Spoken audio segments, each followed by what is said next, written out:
آخرت کی اس نے امید ہی نہیں رکھی. تو وحدت ادیان کا فلسفہ گمراہ کن ہے. جو محمد صلی اللہ علیہ وسلم پر اور قرآن پر ایمان نہیں لایا وہ مومن نہیں ہے، اور جو ان پر ایمان لایا وہ مومن ہو گیا. اب وہ یہودی، عیسائی یا مجوسی نہیں رہا.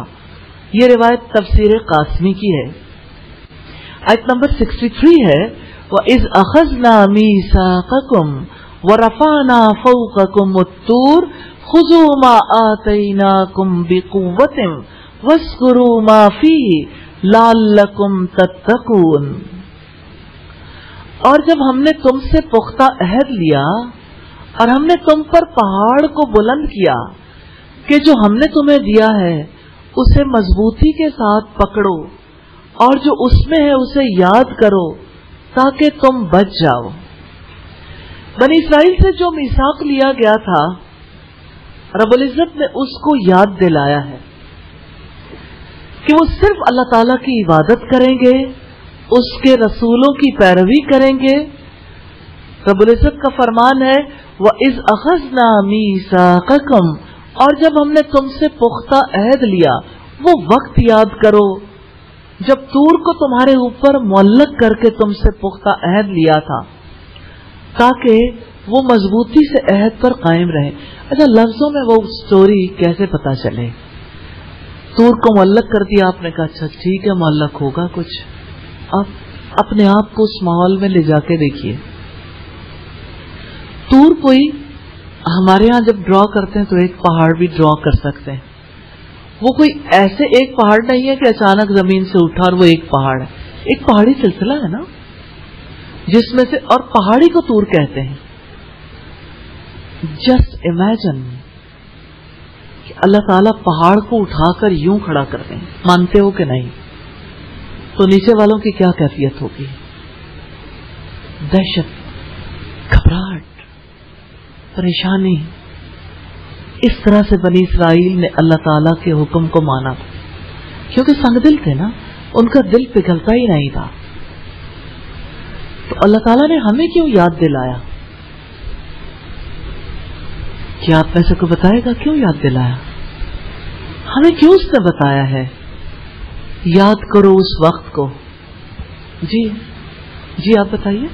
تاکہ ہم نے وہ سنگ دلی نہ آئے اور ہم لوگ میں اللہ کا خوف ہو. دیکھیے ابھی بھی یہ کہا گیا ہے، آیت دیکھیے گا وَإِذْ أَخَذْنَا مِيثَاقَكُمْ، خطاب بھی ان سے ہے، بنی اسرائیل سے، یہود و نصارہ سے.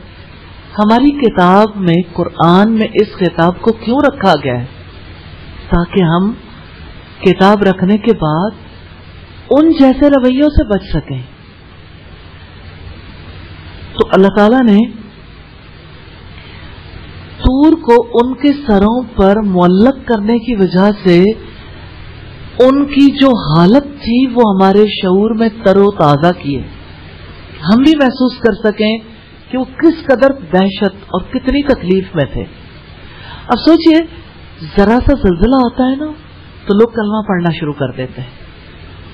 دہشت ہے نا، حالانکہ ابھی زمین ہلکا سا ایسے ہوتی، اور اگر یہی زمین سر کے اوپر آ جائے پھر کیسی کیفیت ہوگی؟ یہ کیفیت تھی بنی اسرائیل کی جو اللہ تعالیٰ نے یہاں یاد دلائی ہے. وَرَفَعْنَا فَوْقَكُمُ الطُّورَ، اور ہم نے تم پر پہاڑ کو بلند کیا. سیدنا ابن عباس نے کہا طور وہ پہاڑ ہے جس کے اوپر تورات نازل ہوئی تھی اور بنی اسرائیل اس کے نیچے تھے، کیونکہ وہ تورات کو ماننے کے لیے تیار نہیں تھے، اللہ تعالیٰ کو بھی ماننے کے لیے تیار نہیں تھے. ایمان رکھتے تھے لیکن دل کے اندر یقین نہیں تھا. فرشتوں نے اس پہاڑ کو اوپر اٹھایا تھا. فرشتے تو اللہ تعالیٰ کے حکم کے پابند ہیں، اللہ تعالیٰ جو چاہے وہ کر دکھاتے ہیں. رب العزت نے ایسے موقع پر ان سے عہد لیا تھا خذوا ما آتیناکم بقوہ. خذوا حکم ہے اللہ تعالیٰ کا، پکڑ لو، اچھی طرح سے پکڑ لو. ما آتیناکم جو ہم نے تمہیں دیا ہے، بقوت قوت کے ساتھ، کہیں چھوٹ نہ جائے. جو ہم نے تمہیں دیا ہے قوت کے ساتھ پکڑو. حسن رحمہ اللہ کہتے ہیں یعنی تورات کو مضبوطی سے پکڑ لیں. اگر ان کے لیے تورات تھی، عیسائیوں کے لیے حضرت عیسیٰ علیہ السلام کے دور میں انجیل تھی، اور یہودیوں کے لیے بھی انجیل آ گئی. پھر اللہ تعالیٰ نے جب قرآن بھیجا تو یہودیوں، عیسائیوں، مسلمانوں سب کے لیے یہی حکم ہے، اس کتاب کو مضبوطی سے تھام لو، اس کو مضبوطی سے پکڑ لیں. یعنی تورات کو محنت، کوشش اور اللہ تعالیٰ کے احکامات پر صبر و استقامت کے ساتھ پکڑے رکھو. وَاذْكُرُوا مَا فِيهِ، اور جو اس میں ہے اسے یاد کرو. ابو العالیہ رحمہ اللہ نے کہا یعنی جو کچھ تورات میں ہے اسے سیکھو. وَاذْكُرُوا مَا فِيهِ، یہ حکم صرف ان کے لیے تو نہیں تھا، یہ ہمارے لیے بھی ہے. کتاب کو مضبوطی سے تھامو اور جو کچھ اس میں ہے ان احکامات کو یاد رکھو، سیکھو. یعنی اس کتاب کی تلاوت کرو، اس پر عمل کر کے اسے یاد رکھو، اس میں غور و فکر کرو، اس کتاب کو بھلاؤ نہیں. بے شک ذکر دل سے کرو یا اس پر عمل کرو. تفسیر ابی سعود کی روایت ہے. اللہ تعالیٰ کے حکم کا مقصد یہ کہ جو کچھ تورات میں حلال و حرام ہو اسے یاد رکھو، اس پر عمل کرو، اور جو کہا گیا جو کچھ اس میں ثواب و عذاب ہے اسے یاد رکھو. کیا آپ جانتے ہیں کہ انسان کی زندگی میں تبدیلی لانے کے لیے اسے کسی لاجک کی ضرورت ہوتی ہے، دلیل چاہیے نا. دلیل تو روشنی کرتی ہے لیکن اسے موٹیویشن کی بھی ضرورت ہوتی ہے. یہ موٹیویشنل فورس کیا ہے؟ انسان کے اندر آمادگی کیسے آتی ہے؟ انسان کے اندر رغبت کیسے پیدا ہوتی ہے؟ سارے پیغمبر ترغیب دلانے کے لیے بھی آئے تھے اور تنبیہ کرنے کے لیے بھی آئے تھے. تو نبی صلی اللہ علیہ وسلم کو اللہ تعالیٰ نے نذیر اور بشیر کہا، یعنی اچھے انجام، اچھے کاموں کے اچھے انجام پر خوشخبری سنانے والے اور برے انجام پر برے عذاب کی وعید سنانے والے. آج اعمال میں تبدیلی کیسے آئے گی؟ اللہ تعالیٰ کے عذاب کی وعیدوں کو یاد رکھ کے. وعیدیں انسان کے دل کو دہلاتی ہیں. کسی بھی چیز کا عذاب انسان سے ڈسیژن کرواتا ہے، اور کسی چیز کے بارے میں اللہ تعالیٰ کی طرف سے ملنے والی بشارت موٹیویٹ کرتی ہے، یہ کام کر لیں، آمادہ کرتی ہے. ہم سب کا یہ فرض بنتا ہے کہ اللہ تعالیٰ کے وعدوں اور اللہ تعالیٰ کی وعیدوں کو یاد کر لیں. جس عمل کے لیے جو وعدہ ہے، جس عمل کے لیے جو وعید ہے، اور اگر عمل کی کہانی دیکھیں، زندگی بدلنے کا طریقہ دیکھیں تو پیچھے وعدے اور وعیدیں ہیں. اگر آپ کو وعدے اور وعیدیں یاد نہیں ہیں تو اس کا مطلب یہ ہے کہ آپ نے قرآن سے نفع نہیں اٹھایا. وَاذْكُرُوا مَا فِيهِ کا ایک مطلب یہ بھی ہے کہ اس کے وعدوں اور اس کی وعیدوں کو یاد رکھو. تو جو کچھ اس کتاب میں ہے اسے یاد رکھو، اس کی تعلیم دو، نہ اسے بھولو نہ اس سے غافل رہو. یہ روایت تفسیر قاسمی کی ہے. لعلکم تتقون، تاکہ تم بچ جاؤ، تاکہ تم اللہ تعالیٰ کے عذاب کے خوف اور اس کی ناراضگی سے بچو اور ایسے کاموں کو چھوڑ دو جن سے اللہ تعالیٰ نے روکا ہے. رب العزت نے طور کی کیفیت کو سورہ الاعراف کی آیت نمبر 171 میں بھی بیان کیا ہے. وَإِذْ نَتَقْنَا الْجَبَلَ فَوْقَهُمْ كَأَنَّهُ ظُلَّةٌ وَظَنُّوا أَنَّهُمْ وَاقِعٌ بِهِمْ خُذُوا مَا آتَيْنَاكُمْ بِقُوَّةٍ وَاذْكُرُوا مَا فِيهِ لَعَلَّكُمْ تَتَّقُونَ. اور جب ہم نے پہاڑ کو ہلا کر ان کے اوپر اٹھایا، گویا وہ سائبان ہے، اور انہوں نے یقین کر لیا کہ وہ ان پر واقعتاً گرنے والا ہے.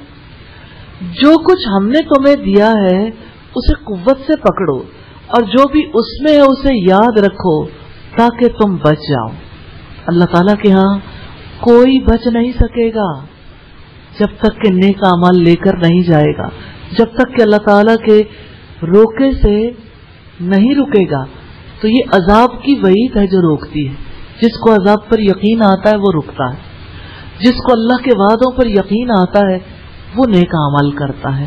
یا اللہ ہمیں اپنے وعدوں اور وعیدوں کو یاد رکھنے، اور یا اللہ موقع پر ان کی وجہ سے اپنا عمل بدلنے کی توفیق عطا فرما دے۔ تو یہود سے عہد لیتے ہوئے وادی طور میں دہشت ناک صورتحال پیدا کی گئی۔ اللہ تعالیٰ نے طور کی وادی میں کوہ طور کو اٹھا کر بنی اسرائیل سے عہد لیا تھا۔ تو جو پہاڑ کے نیچے دب رہا ہو، جس کو پتا ہو کہ میں اس کے نیچے آ کے ہلاک ہو جاؤں گا، وہ ماننے کے لیے تیار نہیں ہو جائے گا۔ یعنی وہ ایسی سنگ دل قوم تھی، اللہ تعالیٰ نے یوں ہی ان پر غضب نازل نہیں کیا، یوں ہی ان سے ناراض نہیں ہوئے، کیونکہ وہ ماننے والوں میں سے نہیں تھے۔ سوال یہ پیدا ہوتا ہے کیوں کہ بنی اسرائیل اس قوم کے افراد تھے جنہوں نے نیکی کی بات کو کم ہی قبول کیا، اپنے بھائی بندوں کو قتل کر دینا، انبیاء کو مار ڈالنا، زیادتیاں کرنا، اللہ تعالیٰ کی نافرماننا انہوں نے اپنا شیوا بنا لیا۔ گناہوں پر کاربند تھے، ڈٹ کے گناہ کرتے تھے، چھوڑنے کا سوچتے بھی نہیں تھے، اور اطمینان میں تھے نبیوں کی اولاد ہے، انبیاء کی اولاد ہونے پر فخر کرتے تھے، کرتے وہی تھے جو ان کا دل چاہتا تھا۔ پھر انہی میں سے تھے جنہیں اللہ تعالیٰ نے بندر اور سور بنا دیا۔ ان کے دلوں میں اتنی سختی موجود تھی جس کے ساتھ ممکن نہیں تھا کہ وہ کوئی معاہدہ نبھا سکتے۔ جب کبھی دل سخت ہو جاتے ہیں تو علاج اسی طرح ہوتا ہے۔ یہ اللہ تعالیٰ کی طرف سے طے کیا ہوا طریقہ کار ہے۔ حقیقت یہ کہ ہر وہ شخص جو ایمان لاتا ہے وہ اللہ تعالیٰ سے ایک عہد کرتا ہے، معاہدہ کرتا ہے۔ سوال یہ پیدا ہوتا ہے اس معاہدے کی نوعیت کیا ہے؟ بنی اسرائیل بھی تو عہد میں بندھے تھے نا، تو ہر ایمان والا بھی عہد میں بندھتا ہے۔ ایمان لانے والا اللہ تعالیٰ سے یہ عہد کرتا ہے کہ میرا جینا، میرا مرنا، میری نمازیں، میری قربانیاں، سب کچھ اللہ کی مرضی کے مطابق ہوگا۔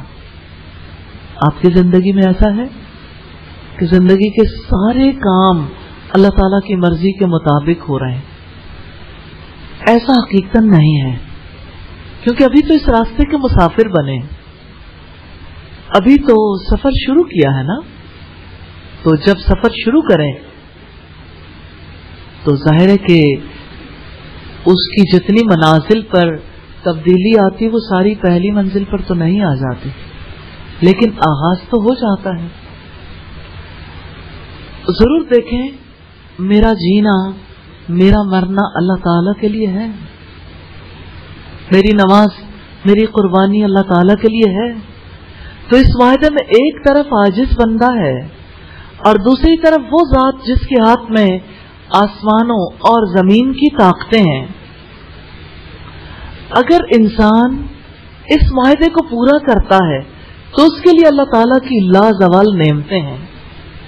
اگر انسان اس معاہدے سے پھر جائے تو اس کے لیے شدید خطرہ ہے کہ اس کا مالک اسے جہنم میں ڈال دے، جہاں وہ اس طرح جلتا رہے کہ بچ نکلنے کے لیے پھر کوئی بھی راستہ نہ رہے۔ ایمانی عہد جب کبھی ہوتا ہے ایک خاص طرح کے حالات میں ہوتا ہے۔ سیدنا موسیٰ علیہ السلام کی قوم کو ایمانی عہد کے موقع پر ایک خاص کیفیت سے گزارا گیا۔ سوال یہ پیدا ہوتا ہے بندہ مومن سے اب کیسی کیفیت مطلوب ہے؟ وہی کیفیت جو سیدنا موسیٰ علیہ السلام کی قوم پر گزری تھی۔ ہر شخص جو اپنے آپ کو اللہ تعالیٰ کے ساتھ باندھ لیتا ہے اسے اس عہد کی سنگینی سے کانپ جانا چاہیے کہ اگر اس نے عہد کی خلاف ورزی کی تو آسمان اور زمین اس پر گر پڑیں گے۔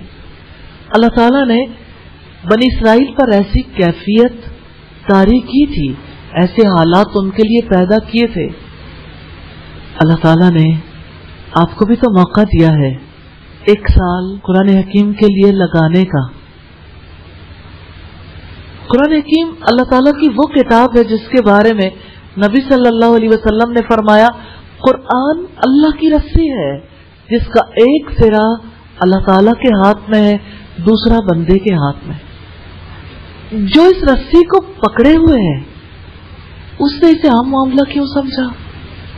وہ یہ کیوں نہیں غور کرتا یہ اللہ کی رسی ہے، اس کا مجھ پر حق ہے، میں نے اس کی ذمہ داریوں کو ادا کرنا ہے.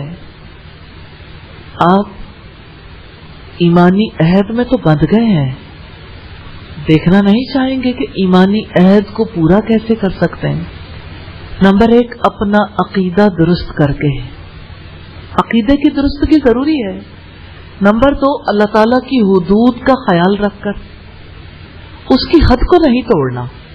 حد ٹوٹے گی تو رسی چھوٹے گی، چھوٹ جائے گی.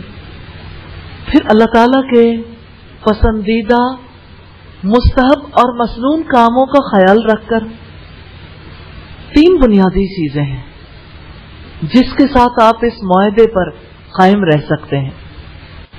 ثم تولیتم من بعد ذلک فلولا فضل اللہ علیکم ورحمتہ لکنتم من الخاسرین.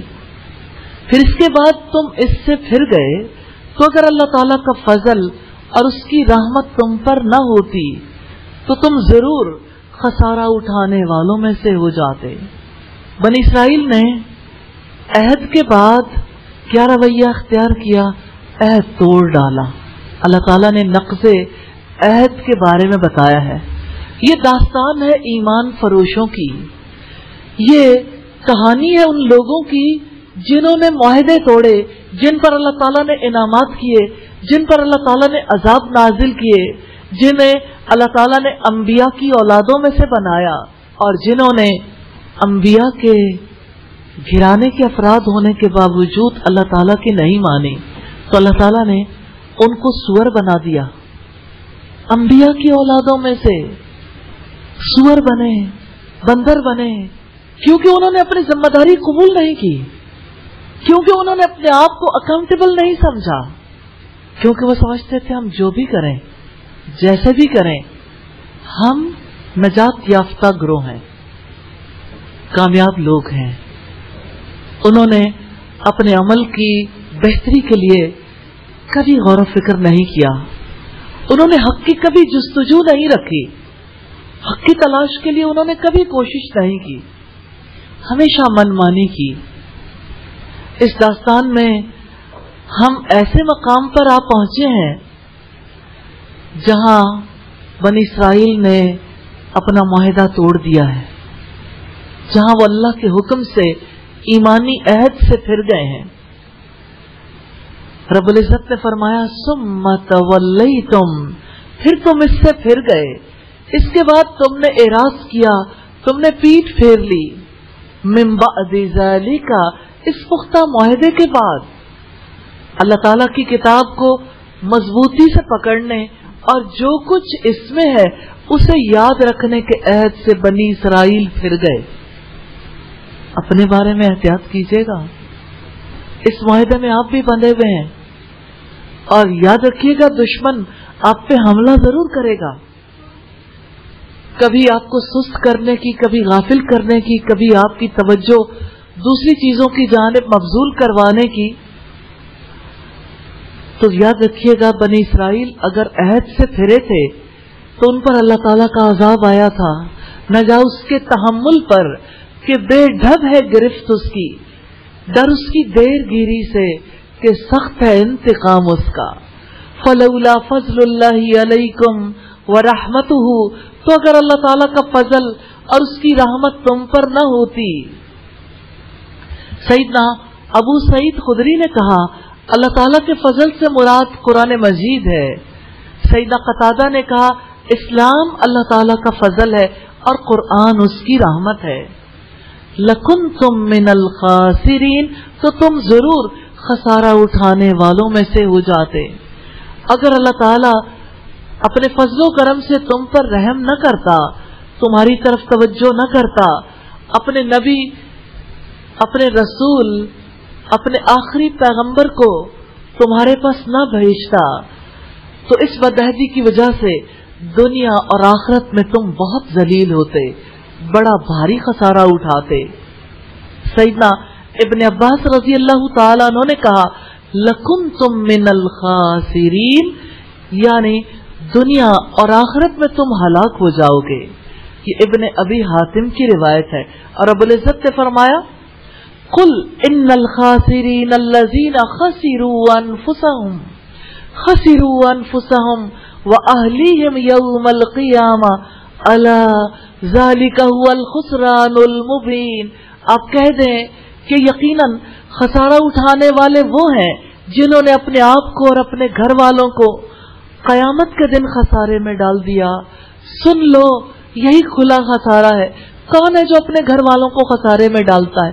جو انہیں اللہ کی آگ سے نہیں بچاتا، جو انہیں اللہ کی رسی نہیں تھماتا، جو انہیں اللہ کے عذاب کی وعیدوں سے نہیں ڈراتا، جو انہیں اللہ کے وعدے یاد نہیں دلاتا، وہ اپنے گھر والوں کو خسارے میں ڈالتا ہے. یا اللہ تو ہم سب کو توفیق عطا کر دے. یا اللہ ہمیں اپنے گھر والوں تک پیغام پہنچانے کی توفیق عطا کر دے. کوئی قوم اللہ تعالیٰ کے دین سے پھر جائے، اللہ تعالیٰ کے عہد سے پھر جائے، دنیا میں اس کو مالبے ملا رہے، وسیع تجارت سے ملی رہے، دنیا کی ساری رونقیں ان کے پاس ہوں، تو لوگوں کا ورطہ حیرت میں مبتلا ہو جانا کوئی عجیب بات نہیں ہے. سب لوگ یہ سوچتے ہیں، وہ جیسے اقبال نے کہا رحمتیں ہیں تیری اغیار کے کاشانوں پر، برق گرتی ہے تو بیچارے مسلمانوں پر. یعنی مسلمان ہی ایسی قوم ہے جو اللہ کو مانتے ہیں، اللہ تعالیٰ کے احکامات پر عمل کرتے ہیں، انہی پہ برق گرے گی. میں سمجھتی ہوں کہ یہ اللہ تعالیٰ کے ادب کے خلاف ہے، کیونکہ اللہ تعالیٰ کسی قوم کے ساتھ جو معاملہ کرتے ہیں وہ اس کے طرز عمل کے مطابق کرتے ہیں. اللہ تعالیٰ نے کبھی کسی انسان، کسی قوم پر ظلم نہیں کیا، عدل کیا ہے. اللہ تعالیٰ نے ہمیشہ سے اصول بتا رکھا ہے، ان اللہ لا یغیر ما بقوم حتی یغیروا ما بانفسہم. وہ جیسے اقبال کہتا ہے خدا نے آج تک اس قوم کی حالت نہیں بدلی، نہ ہو جس کو خیال آپ اپنی حالت کے بدلنے کا. تو بات یہ ہے کہ کوئی اپنے حالات بدلے تو اللہ تعالیٰ کی رحمت آتی ہے، اور اگر کوئی اللہ تعالیٰ کے دین سے پھر جائے پھر کیا نتیجہ نکلتا ہے. اصلاً پہلے اس کو سمجھنے کی ضرورت ہے کہ اللہ تعالیٰ کے دین سے پھرنا، اگر ہم امیجن کرنا چاہیں یہ کیسا عمل ہے، دراصل اپنے آپ کو انسانی سطح سے گرا کر حیوانی سطح پر لانا. اب کسی لیول پر رکھ کر دیکھ لیں، اگر کوئی یہ سمجھتا ہے میری زندگی ہے، ہرس کی مجھے اجازت ہے، تو آپ ایک اینیمل کو جانتے ہیں جس میں ہرس بے انتہا ہے، تو کیا یہ اینیمل لیول پر نہیں آنا؟ اگر کوئی یہ کہتا ہے کہ میری زندگی ہے، میں جو جی چاہے کروں، میں کینہ رکھوں، بغض رکھوں، تو کیا آپ کینے سے بھرے ہوئے اونٹ کو نہیں دیکھتے؟ یعنی یہ تو اینیملز کی صفات ہے، ان کی خصوصیات ہیں. پھر اب دیکھیے، جیسے انسانی سطح پر رہنے والا اصولوں پر چلتا ہے، جب انسان بے اصول ہوتے ہیں تو پھر کیسی صورتحال پیدا ہو جاتی. اب سوچئے لیولز ہے نا، انسان کا انسان سے تعلق ہے نا، اور نسل انسانی چلی نکاح سے. لوگوں نے آرگنائزیشنز بنا لی آج کے دور میں، اللہ سے بے خوف ہو گئے کہ نہیں مرد کا مرد سے نکاح ہو، عورت کا عورت سے نکاح ہو. ابھی پچھلے دنوں میں، یہ 2 دن پہلے کی بات ہے، نیوز میں بتایا گیا کہ کسی نے ایک جانور سے شادی کر لی. کوئی بلی سے شادی کر رہا ہے، کوئی چوہے سے شادی کر رہا ہے. تو یہ کیا ہے؟ اللہ تعالیٰ نے جو اصول ضابطے دیے یہ ہیومن لیول ہے کہ آپ کا چلنا پھرنا، سونا جاگنا، اٹھنا بیٹھنا، کھانا پینا، آپ کے تعلقات، معاملات، آپ کی شخصیت کون سی چیز ہے. آپ کی نظر بھی اٹھے تو آپ کی نظر کے بارے میں بھی گائیڈ لائن ہے کہ آپ کیسے کسی چیز کو دیکھو گے، آپ کیسے کسی چیز کو نہیں دیکھ سکتے. آپ کیا سنو گے، کیا نہیں سنو گے، کیا بولو گے، کیا نہیں بولو گے. ہیومن لیول کو پورے طریقے سے اینیمل لیول سے ڈفرینشیٹ کر دیا. تو جو اپنے آپ کو انسانی سطح سے گرا دیتا ہے وہ حیوانی سطح پر آ جاتا ہے، حیوانوں کی طرح سوچنے لگ جاتا ہے. ایٹ ڈرنک اینڈ بی میری ٹمورو وی میں ڈائی. حیوان کیسے سوچتے ہیں؟ کھاؤ پیو عیش کرو کیونکہ کل مر جانا ہے. بابر بیش کوش کے عالم دوبارہ نہیں. ایک بکری کی اپروچ کیا ہے؟ اس نے اس سے آگے کبھی نہیں سوچنا. وہ اس کو چارہ ڈالا جائے کھا لے گی، باقی کے اوپر پیشاب کر دے گی، بعد میں اسے خود بھی نہیں کھائے گی کیونکہ کسی اصول ضابطے کے تحت نہیں رہتے. حلال و حرام ان کے لیے نہیں ہے. ہاں ان کے لیے ایک دائرہ ضرور مقرر ہے کہ جو کچھ اللہ تعالیٰ نے ان کے بلٹ ان ان کے اندر رکھ دیا اس سے باہر وہ بھی نہیں جاتے، اس دائرے کے اندر رہتے ہیں. آپ آسمانوں پر نگاہ دوڑا کر دیکھیے، رب العزت نے سورہ الملک میں آپ کو توجہ دلائی ہے کہ اللہ تعالیٰ کا دیا ہوا نظام کتنا ایکوریٹ ہے، ایکسیلنٹ ہے. اس میں کوئی شگاف، کوئی خلل، کسی قسم کی بے ربطی نہیں ہے. انسان کتنا نادان ہے، اس کو سمجھ نہیں پاتا. رب العزت نے فرمایا الذی خلق سبع سماوات طباقا، وہ ذات جس نے 7 آسمان تہ بتہ بنائے. ما تری فی خلق الرحمن من تفاوت، تم رحمان کی تخلیق میں کسی قسم کا کوئی بے ترتیب کام نہیں پاؤ گے، کوئی تفاوت نہیں پاؤ گے. فرجع البصر، پھر نگاہ دوڑا کر دیکھو. ہل تری من فطور، کیا تمہیں کہیں کوئی شگاف نظر آتا ہے؟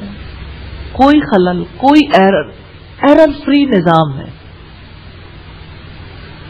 اور ہم اس نظام کے اندر رہتے ہیں.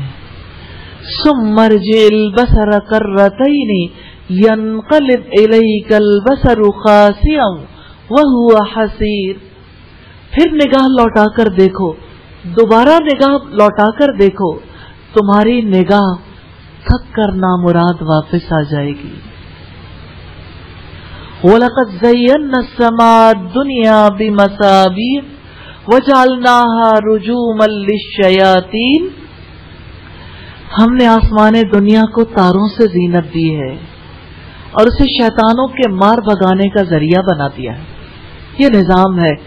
نظر اوپر دوڑا کر دیکھیں، اللہ کے نظام پر عمل کرنے والے، اس نظام میں بندھنے والے ایکوریٹلی چلتے چلے جا رہے ہیں. نہ سورج کے بس میں ہے کہ چاند کو جا پکڑے،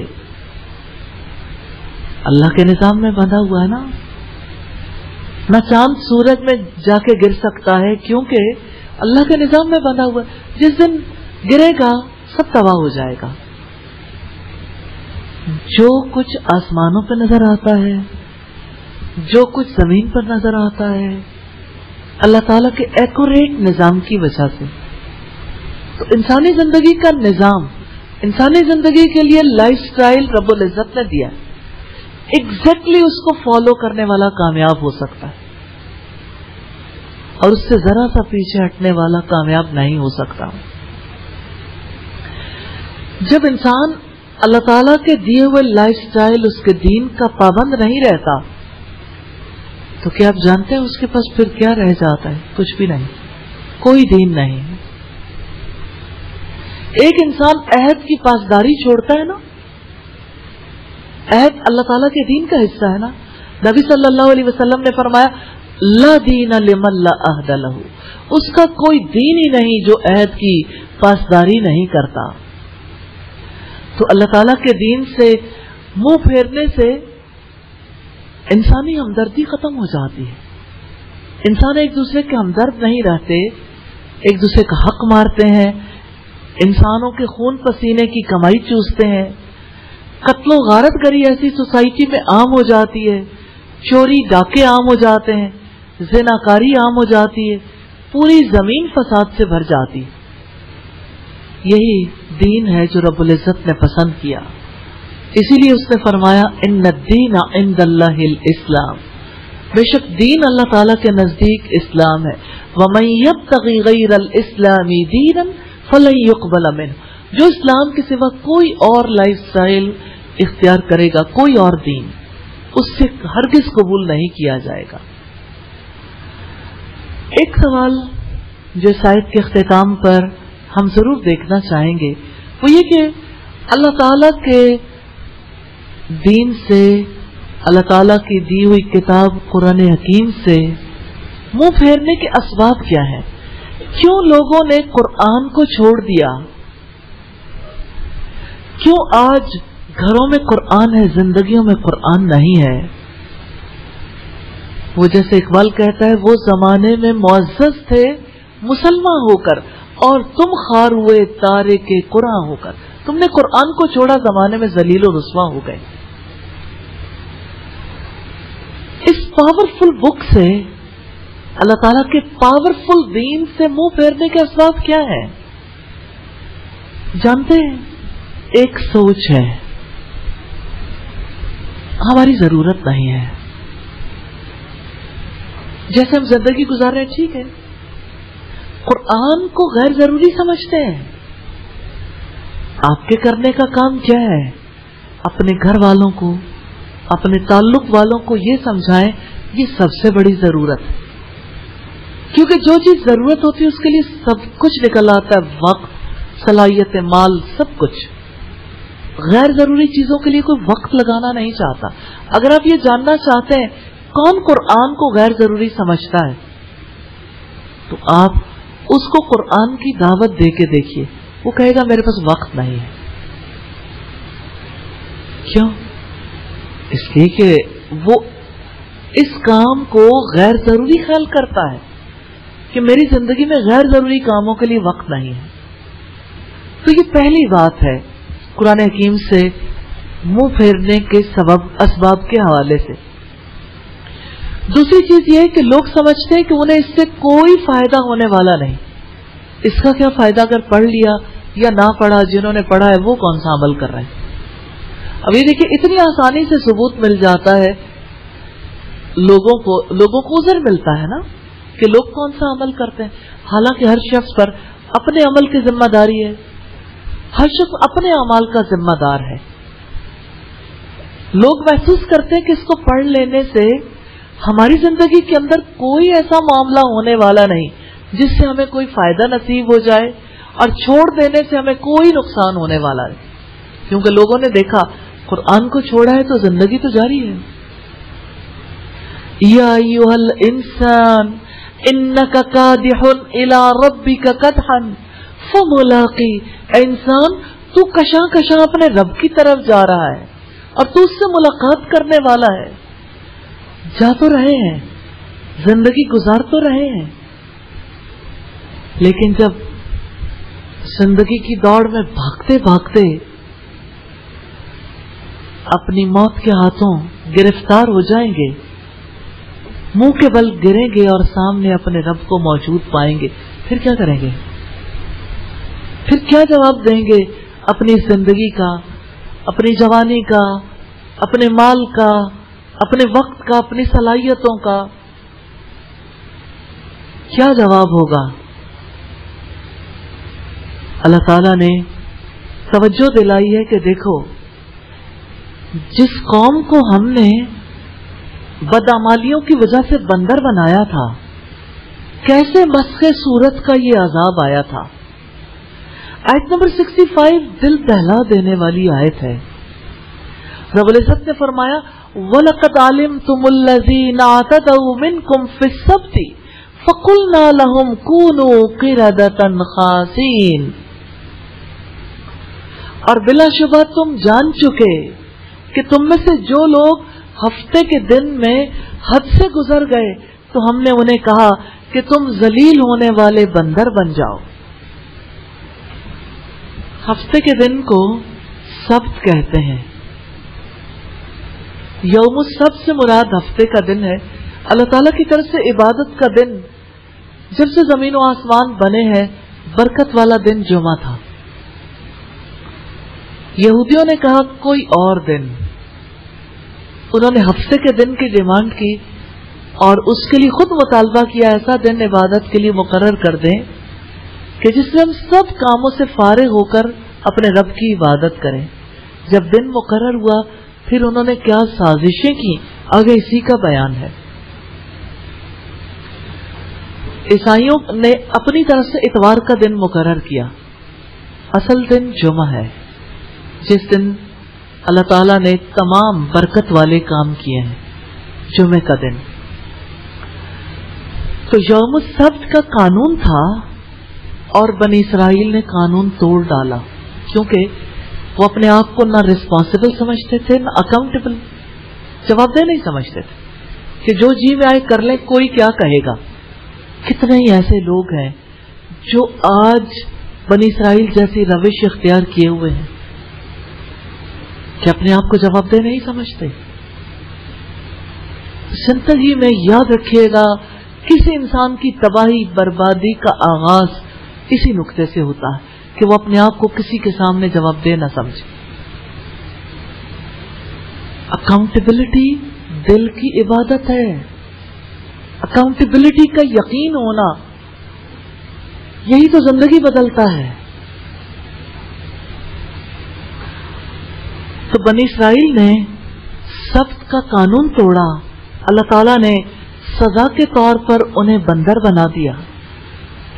جب انسان جانوروں کی طرح سوچتا ہے نا تو پھر اللہ تعالیٰ انہیں جانوروں کی سطح پر ہی لے آتا ہے، جانور ہی بنا دیتا. کتنے ہی لوگ ہیں جو دنیا میں جانوروں کی طرح نظر آتے ہیں. ہمارے یہاں اس کو پروموٹ کیا گیا ہے. آپ کسی ایڈورٹائزمنٹ کو دیکھتے ہیں، برگر کھلانا ہے نا بھائی آپ نے، یا آپ نے بوٹل پلانی ہے، ایک ہاتھ میں برگر دوسرے میں بوٹل. صبر کہاں ہے؟ پوری حیوانیت کی تصویر نہیں ہے، اینیمل لیول نہیں ہے. آپ نے رائٹ ہینڈ سے کھانا بھائی، اس ہاتھ سے اپنی گندگی صاف کرتے ہو. آپ جس انسان سے، بچے سے، بڑے سے یہ کہیں کہ آپ رائٹ ہینڈ سے بوٹل پی لیں، رائٹ ہینڈ سے آپ پانی پی لیں، سافٹ ڈرنک، جوس جو لینا چاہتے ہیں، تو کہتے ہیں کہ اس طرح سے پھر ہمارا یعنی ہم ٹھیک طرح کھا نہیں سکتے. من گھڑت طریقہ ہے نا کھانے کا، اس طرح ہم ٹھیک طریقے سے کھا نہیں سکتے. کتنے ہی لوگ ہیں جو ان ایڈورٹائزمنٹس کو دیکھ دیکھ کے الٹے ہاتھ سے پینا شروع ہو گئے. پیتے میں تھوڑا سا اسلام کا خیال ہے، یہ انگلی لگی ہوئی ہے، رائٹ ہینڈ سے یوں پیتے ہیں بوٹل، پوری بوٹل لیفٹ ہینڈ میں اور یہاں سے سہارا دیا ہوا. اتنی سختی کیوں ہے دلوں میں؟ کلیش آف سیولائزیشن ہے، یہ تہذیبی تصادم ہے. ایک وہ تہذیب ہے جو حیوانی سطح پر جینا سکھاتی ہے، کھا لے پی لے جی لے. آپ نے یہ ایڈورٹائزمنٹ کتنا عرصہ دیکھی ہے، سنی ہے، حتیٰ کہ سب کو یاد ہو گیا. حیوانی سطح پر جینے والے سکھاتے ہیں کھانا پینا ہی دراصل جینا ہے، یہی حیات ہے. تو آپ کے یہاں سب سے زیادہ جو بزنس گرو کر رہا ہے، آپ اس سے دیکھ سکتے ہیں لوگوں کی اپروچ کیا ہے. سب سے زیادہ آپ کوئی چیز اوپن کرنا چاہیں، آپ کو مختلف ایپس ہیں جو خود بخود کھل جائیں گے. کیا آپ کو کسی ایپ کا نام آتا ہے؟ کوئی ایپ جس کا نام آتا ہو؟ جی نہیں جی، فوڈ پینڈا، ڈلیوری کرا لیں، ڈلیوری کرا لیں. جو زندگی کی سب سے بڑی ضرورت بنا دیا نا. میں یہ نہیں کہتی کہ یہ کوئی کاروبار ناجائز ہے، لیکن آپ دیکھیں کہ آپ کچھ بھی کرنا چاہتے ہیں، آپ کو دماغ پہ کھانا ہے، ہر وقت کھانا، ہر وقت کھانا. اس کے علاوہ آپ کو سوچنا ہی نہیں دیا جاتا. اچھا کھانا کھانا جرم نہیں ہے، اچھے کھانے کے لیے اہتمام بھی جرم ہے. بھائی اچھا کھانا کھا کے بھی کچھ کرنا ہے، یہ سارا وقت کھانا کھانا کھانا، یہ اپروچ ہے نا. جس سوسائٹی میں ہوٹل انڈسٹری زیادہ ہوتی ہے نا، وہاں ہاسپٹل بھی زیادہ ہوتے ہیں. آپ ریلی اس کا سروے کر کے دیکھیں کہ اس سٹائل سے جینے کی وجہ سے دوسرا نتیجہ کیا سامنے آیا. اور اب دیکھیں، آپ ڈاکٹر کی اپروچ دیکھیں، حیوانی سطح پر جیتا ہے. اس کو اس بات کا کوئی لحاظ نہیں کسی کی زندگی خطرے میں ہے. کتنے کم ڈاکٹرز ہیں جو انسانی سطح پر جیتے ہیں، ربانی سطح پر جیتے ہیں. وہ پیشنٹ کو کسٹمر کہتے ہیں، اور کسٹمر کے لیے ان کی فیلنگز اسی طرح کی ہیں جیسے کوئی پروڈکٹ بیچنے والا بیچتا ہے. اب دیکھیں کتنا زیادہ آپریشن عام ہو گیا. بات میں بات بدن کاٹ کے رکھ دو، بات میں بات ایسی میڈیسن کھلا دو. اور پھر آپ یہ دیکھیے کہ کسائی کی چھری کاٹتی ہے نا تو وہ بھی کافی یعنی دردناک معاملات ہیں، لیکن ڈاکٹر کی چھری جو کاٹتی ہے نا وہ لوگوں کی جیبیں اور ان کی زندگیاں بھی کاٹ لیتی ہے. زندگی بھی کاٹتی ہے اور جیبیں بھی کاٹ لیتی ہے، زندگی کے اسباب بھی کاٹ دیتی. حیوانی سطح پر جینے والی قوموں کے اندر اخلاق نہیں رہ جاتا، ان کے طور اطوار بدل جاتے ہیں. ہم میں سے ہر ایک کو دیکھنا. اچھا، حیوانی سطح پر جینے والے جب انجینئرنگ پڑھتے ہیں تو سڑکوں کے حالات خراب ہو جاتے ہیں، کیونکہ انہیں انسانوں کی زندگی کی سہولت اور اپنے رزق کے حلال ہونے سے کوئی کنسرن نہیں ہے،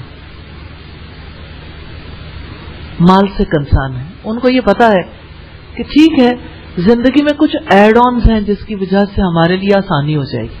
اور وہ ایڈ آنز کیا ہیں کہ آپ نے سارے انسانوں کے لیے تباہی کا سلسلہ کر دیا.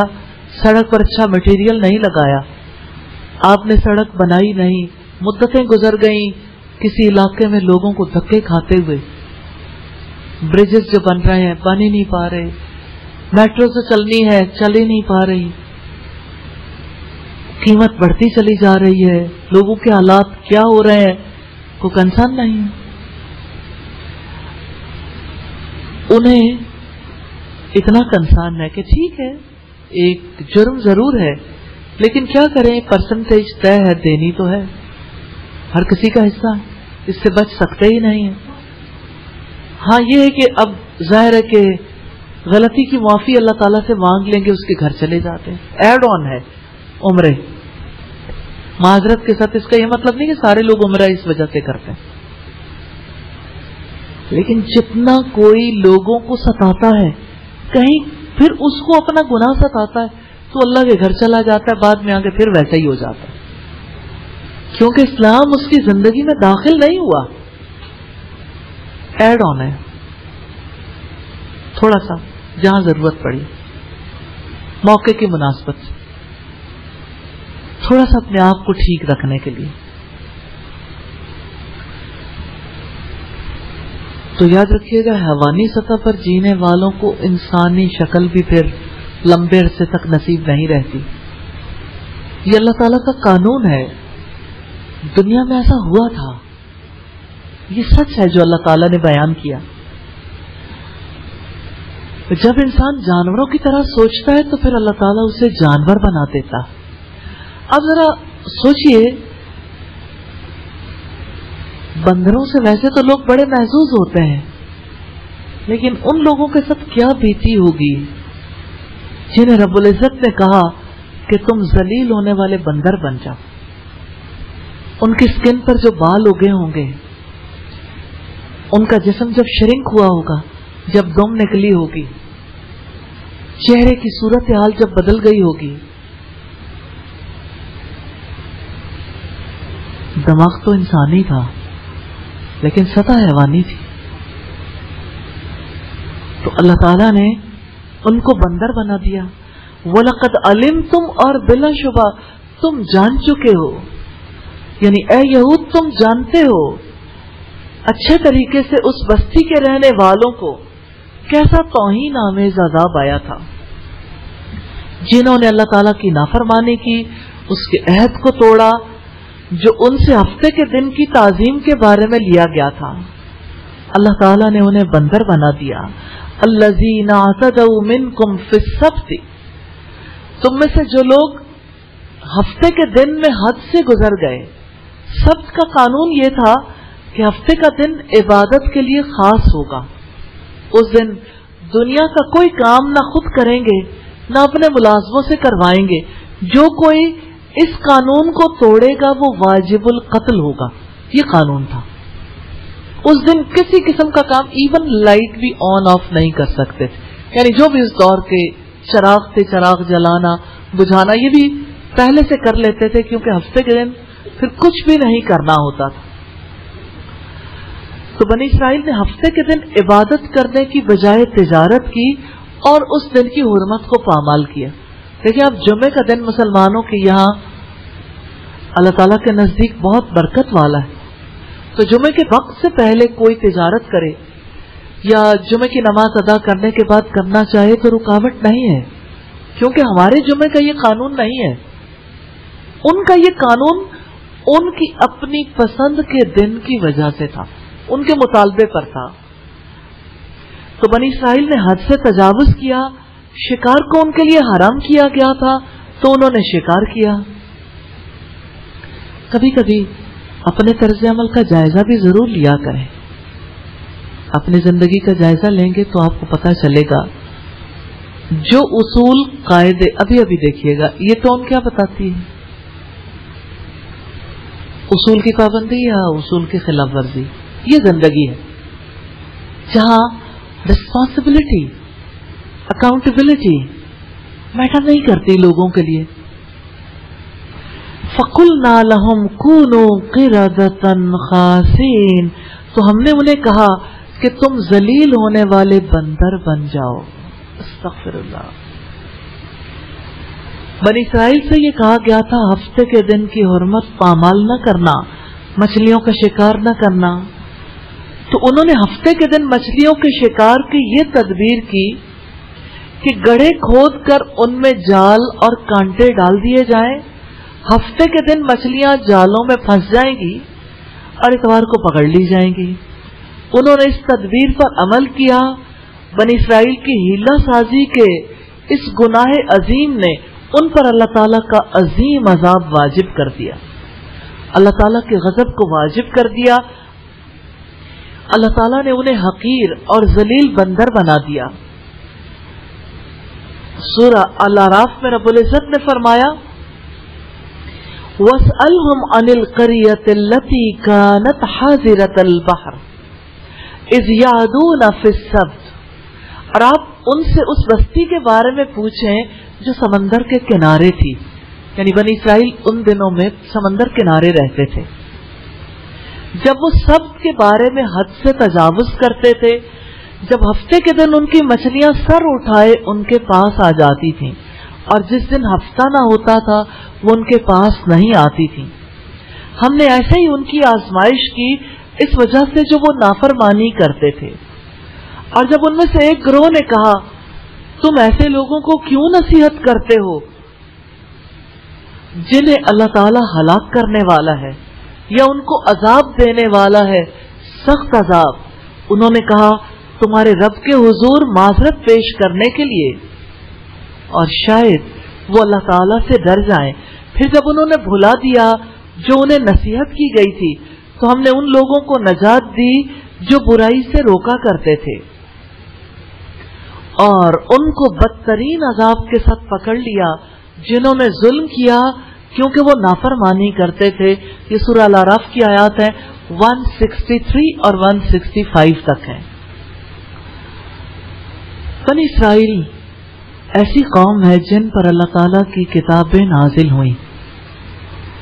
بنی اسرائیل کے پاس اللہ تعالیٰ کی شریعت تھی، اس کے باوجود وہ کیسے گمراہ ہو گئے؟ گمراہی کی بھی مختلف صورتیں ہوتی ہیں۔ اس کی ایک صورت یہ ہوتی ہے کہ ایک انسان کا عمل اللہ تعالیٰ کے احکامات کے خلاف ہو اور تعویلوں کے ذریعے وہ یہ ثابت کرنا چاہے کہ وہ اللہ کے حکم پر ہے. جیسے یہود کو حکم دیا گیا تھا سبت کے دن، ہفتے کے دن عبادت کریں گے، کوئی دنیا کا کام نہیں کریں گے، لیکن انہوں نے کاروبار کیا اور تعویلوں سے ثابت کیا کہ وہ اللہ کے حکم پر ہے. میں ایک خاص چیز اپنی سوسائٹی کے حوالے سے ضرور بتانا چاہتی ہوں. یہ بنی اسرائیل کا ہیلا تھا کہ ہفتے کے دن تو ہم نے مچھلیاں نہیں پکڑی، بظاہر تو نظر آتا ہے ان کا کوئی جرم نہیں ہے. کیا انہوں نے ہفتے کے دن کاروبار کے لیے جال نہیں پھیلایا تھا؟ ان کا تو کام یہی تھا نا.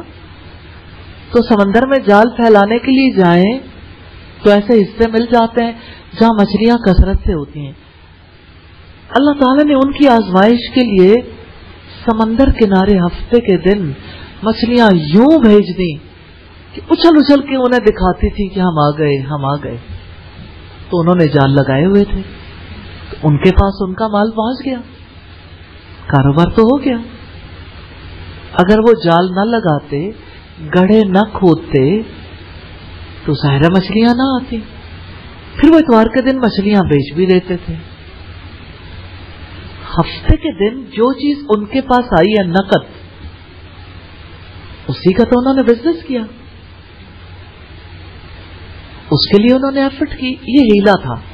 وہ خود کو جسٹیفائی کرتے تھے کہ ہم نے تو کوئی بزنس نہیں کیا، ہم تو بزنس اتوار کو کرتے ہیں.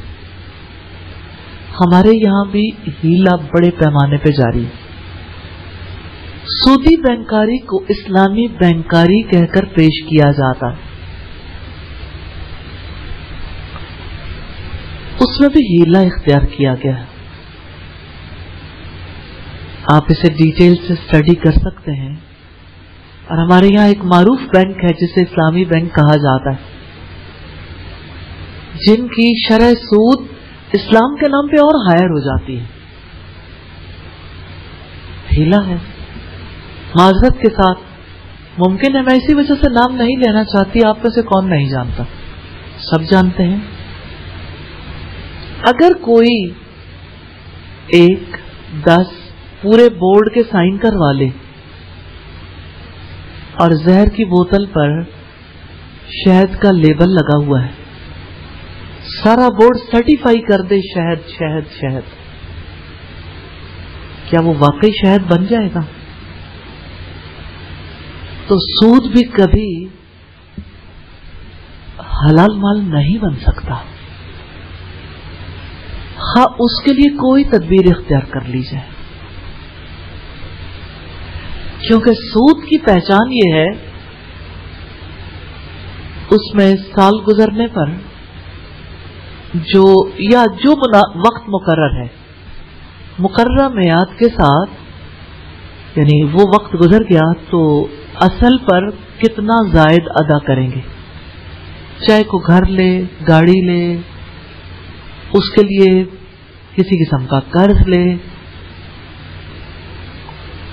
انشورنس کا نام تکافل رکھ دیں یا اس کے لیے کوئی اور نام کر لیں.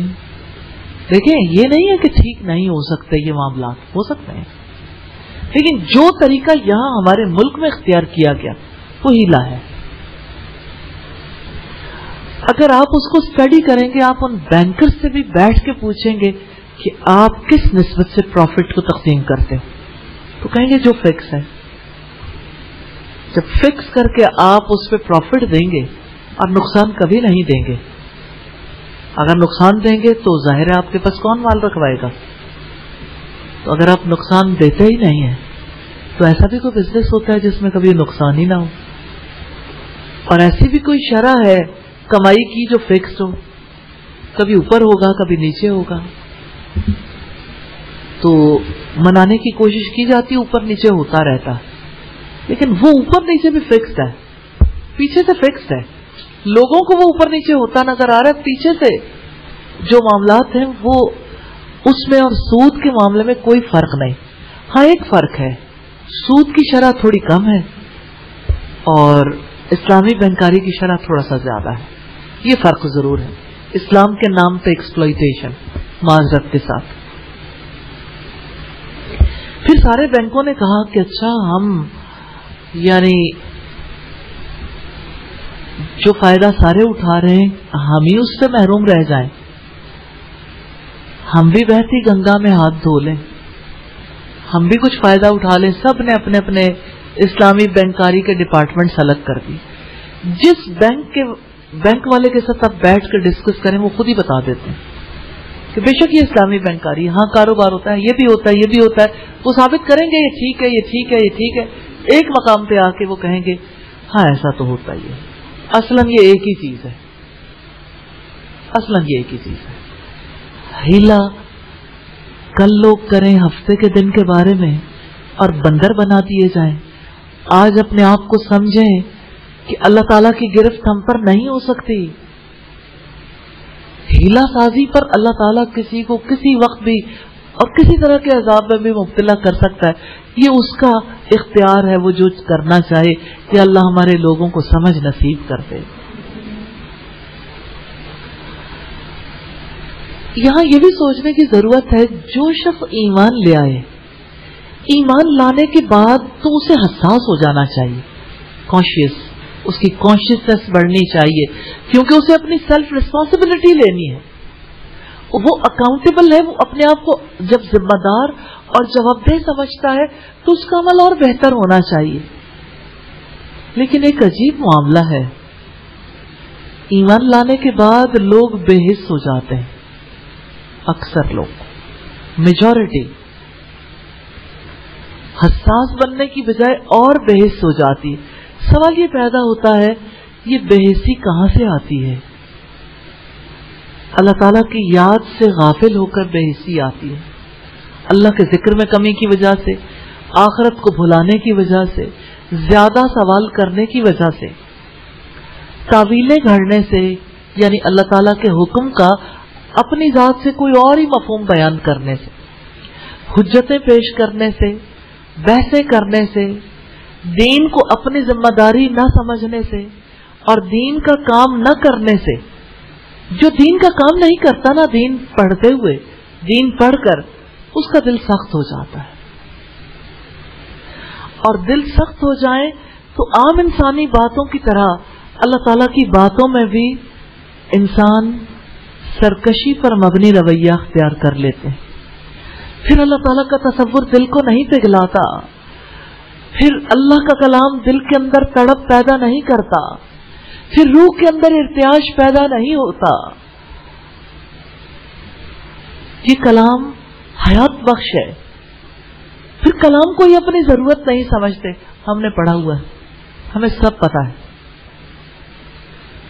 نہ پڑھنے والے اور پڑھنے والے سب ایک ہی جواب دیتے ہیں، اپنی ضرورت محسوس نہیں کرتے.